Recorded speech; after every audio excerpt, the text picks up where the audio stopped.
ప్రభంజనం వెయిట్ అక్కడ తగ్గుతామండి, ఎవరెళ్ళినా తగ్గుతారు అక్కడికి వెళ్తే. బికాజ్ అక్కడ సిచ్యువేషన్స్ అలా ఉంటాయి, హౌస్లో సిచ్యువేషన్స్ అలా ఉంటాయి, మీరు అందరూ చూస్తూనే ఉంటారు కాబట్టి. యా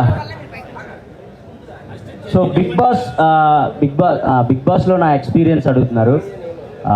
బిగ్ బాస్ అనేది నిజంగా చెప్తున్నా, మనల్ని మనం మార్చుకోవడానికి, మనలో ఉన్న క్వాలిటీస్ బయట పెట్టుకోవడానికి ఒక గొప్ప ఆపర్చునిటీ అండి.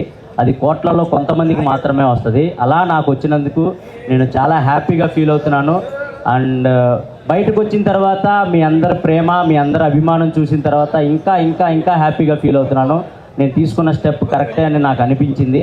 సో మీ అందరి అభిమానం, మీ అందరి ప్రేమ చూసిన తర్వాతే ఓకే మనం సాధించాం లోపలికి వెళ్ళి అని చెప్పేసి ఇంకా గర్వంగా ఫీల్ అవుతున్నాను. అండ్ ఇంకా హ్యాపీగా ఫీల్ అవుతున్నాను. మా పేరెంట్స్ కానివ్వండి, మా ఫ్రెండ్స్ కానివ్వండి, అండ్ మీరు ప్రతి ఒక్కళ్ళు నా సోషల్ మీడియాలో ప్రతి ఒక్కళ్ళు మీరు చేసే మెసేజ్లు అవన్నీ చూస్తే అబ్బా ఏంట్రా బాబు ఇంత సంపాదించుకున్నామా, బిగ్ బాస్కి వెళ్ళి ఇంత ప్రేమను సాధించుకున్నామా అనే ఒక చిన్న హ్యాపీనెస్ ఉంది నాకు. So thank you so much. And